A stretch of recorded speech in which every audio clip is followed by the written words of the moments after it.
പത്തരമാറ്റിൻ്റെ വരാനിരിക്കുന്ന പുതിയ എപ്പിസോഡിലേക്ക് എല്ലാവർക്കും സ്വാഗതം. അനാമികയെ ട്രാപ്പിലാക്കാൻ നോക്കുന്ന നാഗേന്ദ്രൻ്റെ നീക്കങ്ങളും നന്ദുവിനെ ഒരു കാരണവശാലും അനന്തപുരിയിലേക്ക് കെട്ടിച്ചയക്കില്ല എന്ന് കനകയുടെ തീരുമാനവും, അതുപോലെ നിശ്ചയ ദിവസം അനി നന്ദാവനത്തിലെത്തരുതെന്ന് താക്കീതും, ഈ വിശേഷത്തിലേക്കാണ് നമ്മൾ ഇന്ന് പോകുന്നത്.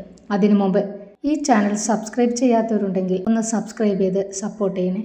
ഒടുവിൽ അനി തനിക്കിഷ്ടം നന്ദുവിനെയാണെന്നും അവളെ മാത്രമേ താൻ വിവാഹം കഴിക്കൂ എന്നും മുത്തശ്ശനോടും വീട്ടുകാരോടും ഒക്കെ പറയുകയാണ്. മൂർത്തി മുത്തശ്ശനെ എന്ത് ചെയ്യണമെന്നറിയാതെ ആകെ വിഷമത്തിലാവുകയാണ്. താൻ ഒരു ദിവസം അനിക്ക് വേണ്ടി കനകയെയും ഗോവിന്ദനെയും ചെന്ന് കണ്ടതാണ്. ഒരു കാരണവശാലും നന്ദുവിനെ അനന്തപുരിയിലേക്ക് കെട്ടിച്ചയക്കില്ല എന്ന് ഗോവിന്ദനും കനകയും ഒരേ സ്വരത്തിൽ പറഞ്ഞതാണ്. ഇനി അനിയുടെ ഭാഗത്തു നിന്നും നന്ദുവിന് ഒരു പ്രശ്നമുണ്ടാവില്ലെന്ന് അവർക്ക് ഞാൻ വാക്കു കൊടുക്കുകയും ചെയ്തതാണ്. ഇനി എന്തായാലും തനിക്ക് വാക്കുമാറ്റാനാവില്ലല്ലോ.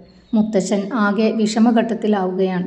അതുപോലെ തന്നെയാണ് ആദർശിനും നയനയ്ക്കും അനിയുടെ കാര്യത്തിൽ വിഷമമാവുകയാട്ടോ. ഒരു കാര്യമോർത്താൽ ശരിയാണ് നയനെ, അവന് അനാമികയുമായിട്ടുള്ള കല്യാണ സമയത്ത് നന്ദുവിനെ ഇഷ്ടമാണെന്ന് പറഞ്ഞതല്ലേ. അന്ന് നിനക്കത് അറിയാമായിരുന്നിട്ട് കൂടി നീ എന്നോട് ആ കാര്യം പറഞ്ഞിരുന്നില്ല. ഇപ്പോൾ രണ്ടാമതും അവൻ ചോദിച്ചതുപോലെ തന്നെ നമ്മൾ അവനെ ഫോഴ്സ് ചെലുത്തിയല്ലേ ഈ കാര്യവും നടത്തുന്നത്. പക്ഷേ ആദർശിട്ട, നന്ദുവിനെ കൂടി ഇങ്ങോട്ട് എന്തായാലും അച്ഛനും അമ്മയും കെട്ടിച്ചയക്കില്ല. അതിനു മാത്രം കുത്തുവാക്കുകളല്ലേ ഞങ്ങളോട് ചെറിയമ്മയും അമ്മായിയും ഒക്കെ പറഞ്ഞിട്ടുള്ളത്. പക്ഷേ ആദർശൻ ഇപ്പോൾ അവന്തികയുമായിട്ട് അനിയുടെ വിവാഹം നടത്താൻ താല്പര്യമില്ലാതായിട്ടുണ്ട് കേട്ടോ. അതേസമയം നവീൻ്റെ മുത്തച്ഛൻ മൂർത്തി മുത്തച്ഛനെ വിളിച്ചിട്ട് നവീനെ നന്ദുവിന് ഇഷ്ടമാണെന്നും വിവാഹം കഴിക്കാൻ ആഗ്രഹിക്കുമെന്നൊക്കെ പറയുകയാണ് കേട്ടോ. ഇത് കേട്ട് മൂർത്തി മുത്തച്ഛന് സങ്കടമാവുന്നുണ്ടെങ്കിലും ചിലപ്പോൾ നന്ദുവിൻ്റെയും നവീൻ്റെയും വിവാഹം നടന്നാൽ അനി അത് മറന്ന് അവന്തികയുമായി വിവാഹത്തിന് സമ്മതിക്കുമായിരിക്കുമെന്ന് മുത്തശ്ശിയോട് പറയുകയാണ് കേട്ടോ.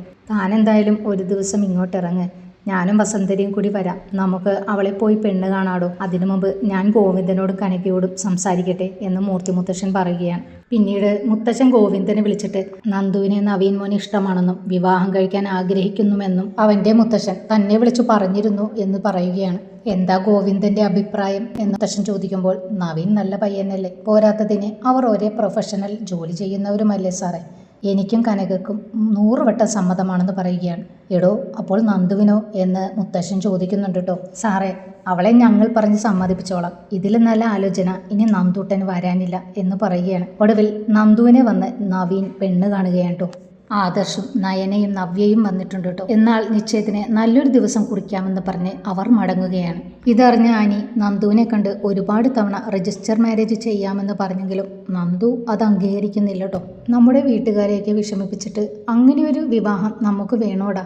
നിന്റെ നിശ്ചയം മുടക്കിയ അതേ ദൈവം തന്നെ നമ്മളെ ഒന്നിപ്പിക്കാനുള്ള ഒരു വഴിയും നമുക്ക് തന്നെ കാട്ടിത്തരുമടാ. കനക വിഷമിച്ചിരിക്കുന്നത് കണ്ട് നയന എന്താ അമ്മക്കൊരു വിഷമം പോലെ എന്ന് ചോദിക്കുന്നുണ്ട് കേട്ടോ. അല്ല മോളെ, നന്ദൂട്ടൻ്റെ വിവാഹത്തിന് വേണ്ടി നല്ലൊരു തുക നവീൻ്റെ വീട്ടുകാർക്ക് ചോദിച്ചില്ലെങ്കിലും നമുക്ക് കൊടുക്കണ്ടേ?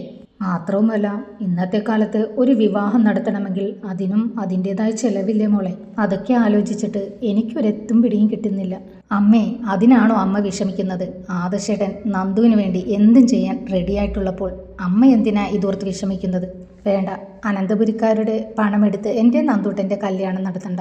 ആ ജലജയും ജാനകിയും അല്ലെങ്കിൽ തന്നെ പറയുന്നത് അവിടുത്തെ സ്വത്ത് മോഹിച്ചിട്ടാ ഞാൻ നന്ദൂട്ടനെയും അങ്ങോട്ട് കെട്ടിച്ചേക്കാൻ നോക്കുന്നതെന്നാ.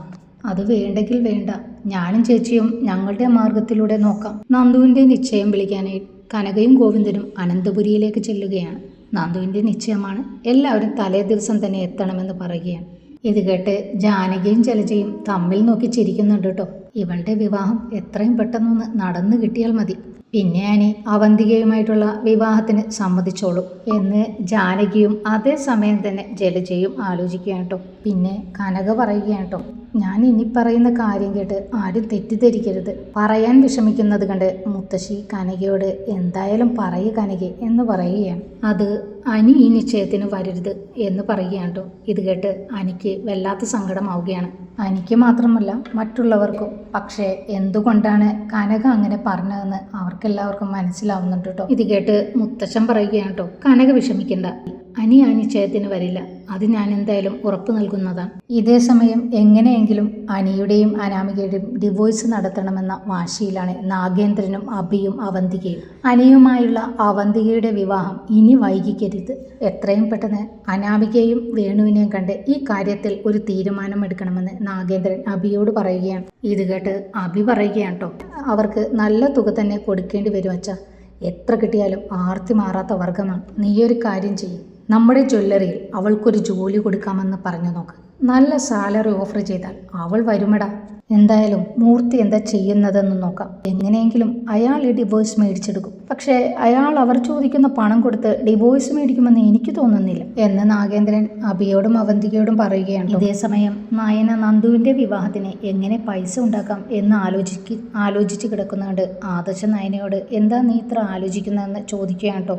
പക്ഷേ കനക പറഞ്ഞ കാരണം നയന ആദർശിൽ നിന്നും മറച്ചു വെക്കുകയാണ്. നയനെ അനിയാണെങ്കിൽ ഇപ്പോൾ മിക്കപ്പോഴും ഒരുപാട് താമസിച്ച വീട്ടിൽ വന്ന് കയറുന്നത്. അവന് നല്ല വിഷമമുണ്ട്, അത് നന്ദുവിനുമുണ്ട്. അതവൾ പുറത്ത് കാണിക്കുന്നില്ലെന്നേ ഉള്ളൂ ആദർശേട്ട. പക്ഷേ ആദർശേട്ടൻ ഈ കാര്യത്തിൽ അവർക്കൊപ്പം നിൽക്കരുത്. അമ്മ അനിയുമായിട്ടുള്ള വിവാഹത്തിന് നന്ദു സമ്മതിച്ചാൽ ജീവിച്ചിരിക്കില്ലെന്നാ പറഞ്ഞിരിക്കുന്നത് എന്ന് നയന പറയുകയാണ് കേട്ടോ. പിന്നീട് അഭി അനാമികയെയും വേണുവിനെയും കാണുകയാണ്. എന്താ അനിയത്തിയുടെ കല്യാണം മുടങ്ങിയപ്പോൾ ഞങ്ങളെ കാണാൻ വന്നതെന്ന് അനാമിക ചോദിക്കാൻ. അതെ, അവന്തികയുടെയും അനിയുടെയും വിവാഹം കഴിഞ്ഞാൽ അനാമികയ്ക്ക് കിട്ടേണ്ട കാശ് കിട്ടുമല്ലോ എന്ന് ഞാൻ കരുതിയുള്ളൂ. എന്തായാലും സാറിനൊരു വാക്ക് ഞങ്ങളോട് പറയാമായിരുന്നു. അതിപ്പോൾ അനാമികയ്ക്ക് അനിയുമായിട്ടുള്ള ഡിവോഴ്സ് അല്ലേ വേണ്ടത്? അല്ലെങ്കിലും എനിക്ക് അനിയുടെ കൂടെ ജീവിക്കണമെന്ന ആഗ്രഹമൊന്നുമില്ല. അതെ സാറേ, എൻ്റെ മോൾക്ക് കിട്ടേണ്ടത് കിട്ടിയാൽ പിന്നെ ഞങ്ങൾ ആ വഴിക്ക് വരില്ല. അല്ല, നിശ്ചയമാണെന്ന കാര്യം നിങ്ങൾ എങ്ങനെയാണ് അറിഞ്ഞതെന്ന് അഭി ചോദിക്കുക കേട്ടോ.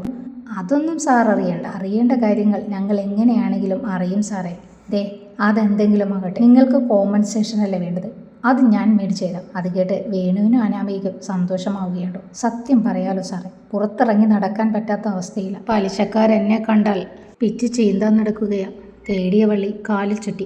അഭി പറയും, അനാമിക, എനിക്ക് ഞാൻ എൻ ജ്വല്ലറിയിൽ ഒരു ജോലി മേടിച്ചു തരാം. തൽക്കാലം അതുകൊണ്ട് നിങ്ങളുടെ പ്രശ്നം തീരൂലേ? ഡിവോഴ്സ് നടക്കുന്നതുവരെ അനാമിക അവിടെ ജോലി ചെയ്യും. അതിനുള്ളിൽ ഞാൻ ആദർശേട്ടനെ കൊണ്ട് എന്തെങ്കിലും നഷ്ടപരിഹാരം മേടിച്ചു തരാം. എന്തെങ്കിലും കിട്ടിയാൽ പോരെ സാറേ, മൂർത്തിക്ക് കൊച്ചുമോൻ്റെ വിവാഹം നടത്തണ്ടേ? ഒരു 10 കോടിയെങ്കിലും കിട്ടിയേ പറ്റൂ എന്ന് പറയുകയാണ്. 10 കോടി എന്ന് പറഞ്ഞ് അഭി പല്ല് കടിക്കുകയാണ്. എത്ര കൊണ്ടാലും ഈ കിളവൻ പഠിക്കില്ല. നിങ്ങളിങ്ങനെ നിർബന്ധം പിടിച്ചാൽ ഒരു കാര്യം നടക്കില്ലെന്നും മാന്യമായ ഒരു തുക ഞാൻ മേടിച്ചു തരാമെന്നും അഭി പറയുകയാണ്. നാഗേന്ദ്രൻ അനാമികയും വേണുവിനെയും മുൻപിൽ നിർത്തി അടുത്ത കരുക്കൾ നീക്കുകയാണെന്ന് അവരറിയുന്നില്ല കേട്ടോ. പിന്നീട് നവ്യ നയനയോട് അഭിക്കും അവന്തികയ്ക്കും നാഗേന്ദ്രനുമായി ബന്ധമുണ്ടെന്നും തനിക്ക് ആ കാരണം കൊണ്ടാണ് അവിടെ മോഡലാകാൻ പറ്റിയതെന്നുമുള്ള വിവരം പറയുകയാണ്. കൂടെ താനാണ് ഇത്രയും നാൾ ആദർശേട്ടന് വേണ്ടി മെസ്സേജ് നൽകിയതെന്നും പറയുകയാണ്. ഇത് കേട്ട് നയന ഞെട്ടിപ്പോവുകയാണ്. അതുകൊണ്ട് നമുക്കൊരുമിച്ച് അവന്തികയുടെ ഈ കള്ളക്കളി പൊളിക്കണമേടി. ഞാൻ ഇക്കാര്യം തുറന്നു പറഞ്ഞാൽ മുത്തശ്ശനടക്കം ആരും തന്നെ വിശ്വസിക്കില്ല. അതിന് തക്കതായി തെളിവ് നമുക്ക് വേണം. എന്തായാലും എനിക്ക് നന്ദുവിനെയും കാണണം. അവളോടും ഈ കാര്യങ്ങളെല്ലാം പറയാം. എനിക്കറിയാമടി ചന്തമോൾ അബിയുടെ ചോരയാണെന്ന്. കുറച്ച് നാളായി ഞാൻ സത്യമെല്ലാം മനസ്സിലാക്കിയിട്ട്. അന്ന് നിന്നെ കാണാൻ ഞാൻ വന്നില്ലേ, അപ്പോൾ ഞാൻ എല്ലാം മനസ്സിലാക്കിയതാ. പിന്നീട് നവ്യ നന്ദുവിനെ കണ്ട് സംസാരിക്കുകയാണ്. എടി, നിനക്ക് നവീനുമായിട്ടുള്ള ഈ വിവാഹം ശരിക്കും ഇഷ്ടം തന്നെയാണോ? ഇഷ്ടക്കുറവൊന്നുമില്ല നവ്യേച്ചി, പക്ഷേ എനിക്കിപ്പോൾ വിവാഹം വേണ്ടെന്ന് പറഞ്ഞിട്ട് അമ്മയും അച്ഛനും കേൾക്കുന്നില്ലല്ലോ. നന്ദു, നിനക്ക് എന്തെങ്കിലും സംസാരിക്കാനുണ്ടെങ്കിൽ അതിപ്പോൾ തന്നെ തുറന്നു പറയണം. അവൻ എല്ലാവരോടുമായി നിന്നെ ഇഷ്ടമാണെന്ന് തുറന്നു പറഞ്ഞു കഴിഞ്ഞു. നിനക്ക് അനിയെ ഇഷ്ടമാണെങ്കിൽ അത് പറയും, ഞാൻ നിന്റെ കൂടെ ഉണ്ടാവും എന്ന് നവ്യ പറയുകയാട്ടോ. നവ്യയെ പെട്ടെന്ന് നന്ദു കെട്ടിപ്പിടിച്ച് കരയുകയാണ്. എനിക്ക് അനിയെ ഇഷ്ടമാണ് നവ്യേച്ചി, പക്ഷേ നമ്മുടെ അമ്മ ഇത് നടന്നാൽ ജീവനോടെ ഉണ്ടാവില്ലെന്നല്ലേ പറഞ്ഞിരിക്കുന്നത്. എടി, അതിനാദ്യം ചെയ്യേണ്ടത് നിന്റെ വിവാഹത്തിന് മുമ്പ് അവന്തികയുടെ മുഖം മൂടി വലിച്ചു കീറണം. പക്ഷേ എന്നാലും അനിയുടെ അമ്മയ്ക്ക് എന്നെ ഇഷ്ടമല്ലല്ലോ ചേച്ചി. അവന്തികയുടെ മറ്റൊരു മുഖമായിരുന്നു ഇതെന്നറിയുമ്പോൾ അനിയുടെ അമ്മയെ പിന്നീട് നമുക്ക് എങ്ങനെയെങ്കിലും സമ്മതിപ്പിക്കാൻ പറ്റും. കാരണം രണ്ടാമതും തൻ്റെ മകൻ്റെ ജീവിതത്തിലേക്ക് വരാനിരുന്നവൾ അവൻ്റെ സ്വത്ത് കണ്ടിട്ടാണെന്നറിയുമ്പോൾ അവരുടെ സ്വഭാവത്തിൽ മാറ്റമുണ്ടാവും. മാത്രവുമല്ല, ഇതറിയുന്ന നിമിഷം മുത്തശ്ശൻ അനിയുടെ ഇഷ്ടം നടത്തിക്കൊടുത്തിരിക്കും. ഇല്ലെങ്കിൽ അനാമികയുമായിട്ടുള്ള ഡിവോഴ്സ് എങ്ങനെയെങ്കിലും മുത്തശ്ശൻ മേടിച്ച് അവരുടെ വിവാഹം നടത്താൻ നോക്കും. അങ്ങനെ ആദർശും നയനയും നന്ദുവും നവ്യയുടെ കൂടെ ചേർന്ന് അവരുടെ കള്ളക്കളികൾ പൊളിക്കുവാൻ തീരുമാനിക്കുകയാണ് കേട്ടോ. നിങ്ങൾക്ക് ഈ വീഡിയോ ഇഷ്ടമായെങ്കിൽ ഒന്ന് സബ്സ്ക്രൈബ് ചെയ്ത് സപ്പോർട്ട് ചെയ്യണേ. കൂടാതെ വീഡിയോയ്ക്ക് ഹൈപ്പ് ചെയ്യാനും നിങ്ങളുടെ വിലയേറിയ കമൻറ്റുകൾ രേഖപ്പെടുത്താനും മറക്കരുത്. താങ്ക്